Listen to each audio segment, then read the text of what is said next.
وبتبدا احداث فيلمنا مع ذئاب العصابه واللي بيكون مروح بيته، ولما بيوصل بيقلع الساعه بتاعته وبعدها بيقلع هدومه علشان ينزل بسين. ولكن المفاجاه ان لما بينزل بسين بيشوف الساعه بتاعته في قاع البسين، وبنلاقي ان كان في شخص مستنيه والشخص ده بيخنقه لحد ما بيغرقه. ولما الحارس بتاعه بيشك ان حصل حاجه، الشخص اللي قتله بيفضل يحرك الجثه علشان الحارس يقتنع ان الزعيم بيعوم. ولكن بعد شويه بيفضل جسم الزعيم ثابت، وساعتها الحارس بيعرف انه غرق. ولكن بنلاقي ان الشخص اللي قتله قدر بمنتهى الاحترافيه ان هو يعوم ويخرج من المكان، وبعدها بيلبس لبس طباخ وبيدخل المطبخ وبيخرج من الفيلا من غير ما حد يشوفه. وبيروح بعدها الشخص ده عند الجسر وبينط في الميه، وبيمسك في مركب كانت ماشيه وعلى طول بيهرب. وبيروح بعدها بيته وبيحرق كل ورق العمليه، وبنعرف ان هو ده القاتل المأجور ارثر، واللي بنعرف كمان ان هو قاتل محترف واللي بينفذ جرايمه بدقه عاليه وما بيسيبش اي اثر للجريمه، وكمان بيقتل بطريقه تخلي الناس تشك في حد معين او تشك ان الجريمه من الاساس مش جريمه. وتاني يوم ارثر بيخرج من البيت وبيقابل سريقه هاري، واللي بيساله نفذت العمليه، وساعتها ارثر بيقول له انه نفذها. وارثر بعدها بياخد فلوس العمليه وبيمشي.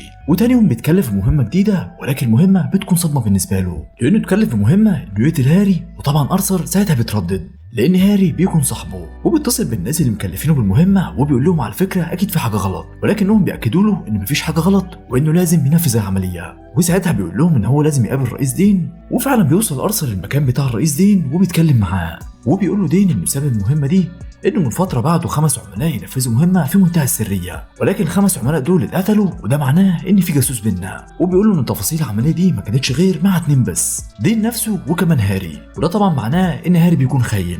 وبيتكلم دين مع ارثر وبيقول له كمان ان احنا راقبنا حسابات هاري ولقينا ان اتحول له بعدها مبلغ كبير من الفلوس. وارثر بيرجع البيت وبيكون محتار جدا وبيتصل بهاري وبيحذره وبيقول له انه خلي بالك المنظمه اللي احنا شغالين فيها ناويين يقتلوك، وبيطلب منه كمان انه يخرج من عنده بسرعه جدا. وهاري بياخد المسدس والمقص وبيفصل الكهرباء علشان الكاميرات تتفصل. ولما بيخرج من البيت بيلاقي ان ارثر كسر عربيته، وساعتها هاري بيعرف ان ارثر خدعه علشان يستضربه ويقتله، وبيكون كسر عربيته علشان تبان ان هي جريمه سرقه. وساعتها هاري بيديله المسدس بتاعه وبيقول له اقتلني يلا، وبيستغرب ارثر جدا، ولكن هاري بيقول له انا عايز اتقتل على ايدك لانهم كده كده هيقتلوني. وبعدها بنشوف ستيف ابن هاري وبيكون شاب مدمن وبيتقابل مع ارثر، وارثر بيتكلم مع ابوه وبيقول له انه دايما كان بيحكي له عنك، وبيوصله بعدها لبيت هاري. وستيف بيبلغ ارثر ان حسابات ابوه في البنك فاضيه، وكمان البنك قرب انه يحجز على البيت. وساعتها ارثر بيستغرب جدا، ولان المفروض الحسابات بتاعت هاري بيكون فيها فلوس كتير وزي ما دين قال له. وستيف بيقول له ان هما لازم ينتقموا من اللي قتل ابوه، خصوصا ان ابوه كان راجل عجوز وقاعد على كرسي متحرك. وستيف بيقضي اليوم في بيت ابوه وبيكون غضبان من اللي قتل ابوه. وبالليل كان ستيف بيتمشى بالعربيه بتاعته وجاله واحد حرامي عربيات وبيثبته،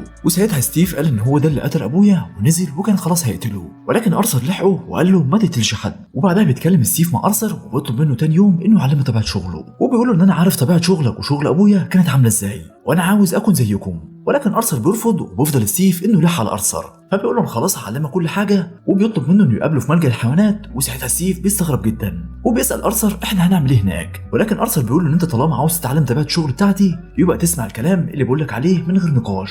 وبيشتروا من هناك كلب صغير، وارثر بيقول له كمان على مطعم وبيطلب منه انه يقعد فيه الفتره الجايه كتير. وبيبدا بعدها يتكلم مع ستيف عن طبيعه شغله، وبيقول له ان شغله ده محتاج عقليه معينه وما ينفعش يكون متهور ولا مندفع، زي مثلا الموقف بتاع اللي كان هيقتل فيه الحرامي عربيات وانت كمان ما كنتش واثق انه كان قتل ابوك ولا لا. وبيكمل ارثر كلامه وبيقول لستيف ان انت كمان لازم تبقى عارف كل حاجه عن كل الناس ومفيش اي حد عارف حاجه عنك. وبيندهش ستيف جدا لما بيلاقي ارثر عارف كل حاجه عنه، وعارف كمان مكان ولادته، وعارف كمان ان امه ماتت وهو طفل، وانه كمان خد منحه ولكنها اتسحبت منه بسبب حيازته المخدرات. وبيبدا بعدها التدريبات العمليه على النشان، وبنشوف مستوى ستيف بيتحسن بسرعه، وارثر بيديله كتاب فيه معلومات اكتر عن طرق القتل. والبنك بعدها فعلا بيحجز على بيت هاري، وبعدها ستيف بيروح علشان يعيش مع ارثر في نفس البيت. وفي يوم ارثر خد ستيف وراح البيت، وارثر اتكلم فيه مع الشخص اللي هناك وقال له ان انا عاوزك تنفذ عمليه، ومجرد ما الشخص ده يفتح الباب. وفعلا بيروحوا، وقدر ارثر ان هو يخنقه ويموته ويربط جثته بطريقه تخلي الموضوع يبان انه انتحار. وبيتكلم بعدها ارثر مع ستيف وبيقول له انا خدتك معايا علشان تشوف بعينك طبيعه المهام بتاعتنا.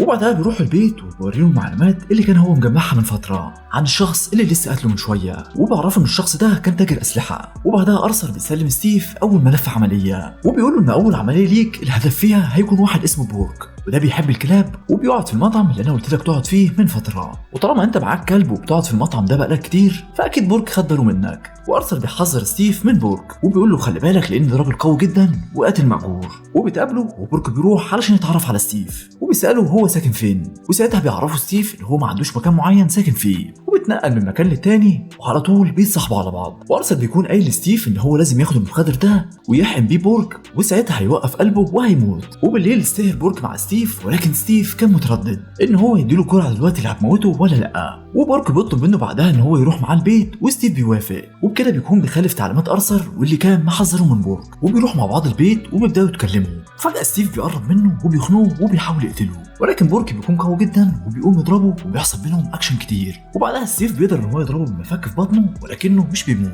وبيقوم يكمل ضرب وبيفضلوا يضربوا بعض وفي النهايه بيقدر ستيف انه يقتله. ولما بيرجع البيت ارثر بيعاتبه وبيقول له قلت لك خلي الحوار سهل وموته بالطريقه السهله ولكن انت اللي صممت. وبعدها بيجي يتردد ارثر وبيكون صندوق وفيه فلوس العمليه ولكن دين بيكلمه وبيقول له ان خلي بالك ان انت خليت واحد تاني ان هو ينفذها وكده انت ما التزمتش بالاتفاق اللي بيننا. وبيكلفه بمهمه جديده وبيقول له لازم تنفذها في اسرع وقت وإياك ستيف يعرف ان انت اللي قتلت ابوه. وبيعرفه كمان ان هو هيكون تحت المراقبه في المهمه الجايه وبتكون المهمه عباره عن قتل زعيم طائفه دينيه اسمه اندرو فون. وارثر وستيف بيخططوا العمليه وبيجمعوا معلومات عن اندرو وبيعرفوا انه جمع فلوس كتير جدا من المحاضرات والبرامج اللي هو بيطلع فيها. وبتكون طريقه القتل عباره عن ان هم هيدوا له جرعه ادرينالين واول ما الاسعاف توصل هيدوا له جرعه ابنسرين والمادتين دول كيميائيين ولما بيدخلوا ببعض بيتحولوا لسم بتوقف عضله القلب. وبيسافروا بعدها لشيكاغو علشان ينفذوا المهمه وبيعرفوا ان كان في بنت شغاله عند اندرو فون والبنت دي بتكون اتقتلت وفي تشريح الجثه ظهر ان هي حصل لها اجهاض قبل ما تتقتل واللي كان في بطنها ده كان ابن اندرو فون ودفع لها كتير جدا علشان تسكت. وساعتها بيعرفوا ان اندرو فون ده بيكون شخص سيء. وبيوصل ارثر مع ستيف للفندق اللي اندرو فون فيه وبيجهزوا الاسلحه وبيحطوا جوه اوضته كاميرات علشان يبقى تحت المراقبه وبيقدروا يدخلوا في فتحات التهويه وبيحطوا كاميرا صغيره علشان يشوفوا لو في حد معاه في الاوضه. وساعتها بيلاقوا الدكتور بتاعه موجود في الاوضه وبيديله حقنه كيتامين. وساعتها ارثر بيحذر ستيف ان ماده الكيتامين دي بتبطل مفعول الادرينالين وده معناه ان هم لازم يلاقوا خطه بديله لان كده الحقنه اللي معاهم مش هتعمل حاجه. وساعتها بيتفقوا ان هم هيقتلوه بالمواجهه وبيدخلوا من فتحه التهويه بعد ما حراسه بيطلعوا وعلى طول بيخنقوه لحد ما بيموت. وبعدها بشويه بيخشوا الحراس وبيكتشفوا موته وبتقع فجاه صابونه من المعدات اللي مع ستيف وارثر من فتحه التهويه والحارس كان هيشوفهم واضطروا ان هم يقتلوه. وبقى الحراس طبعا سمعوا صوت ضرب النار وحصل بينهم تبادل اطلاق النار واكشن كتير جدا وارثر ضرب الحراس وستيف قدر ان هو يخلع من فتحه التهويه وقدر في النهايه ارثر وستيف ان هم يقتلوا الحراس وربطوا نفسهم بالحبل ونزلوا في الاوضه وخرجوا من الفندق وسط الزحمه. وبيوصل ارثر للمطار ولكن فجاه انه بيقابل هناك سباستيان وبتكون دي مفاجاه لان المفروض ان سباستيان ده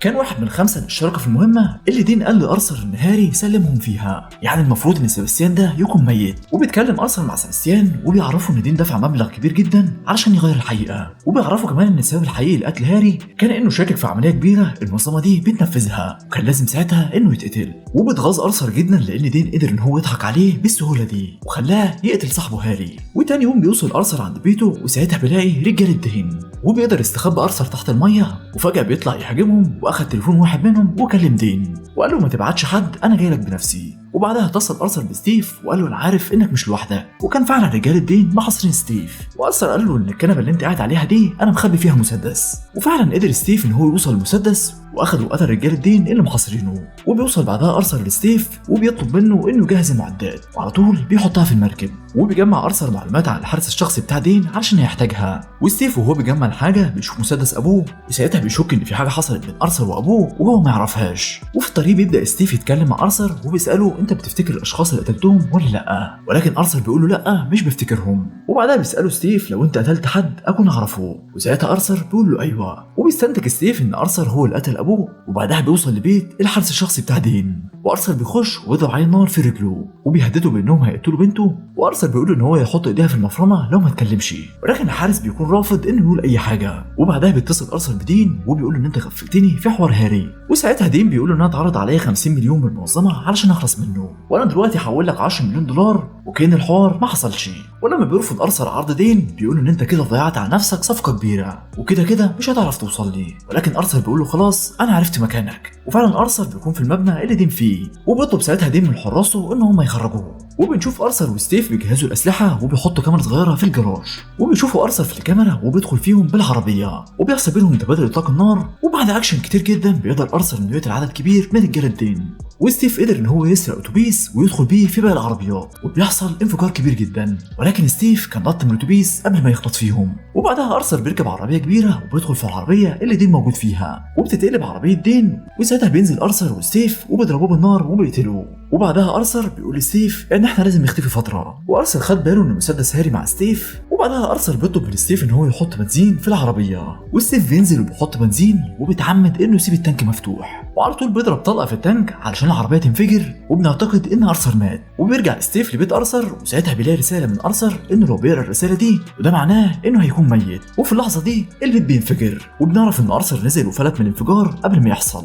وكمان فضل عايش. وبيموت ستيف وارثر بيكمل حياته ولا كأن حاجه حصلت. وبكده تكون احداث فيلمنا انتهت، وما تنسوش تعملوا لايك وشير في الفيديو وسبسكرايب للقناه علشان تشوفوا كل فيديوهاتنا الجديده. وسلام.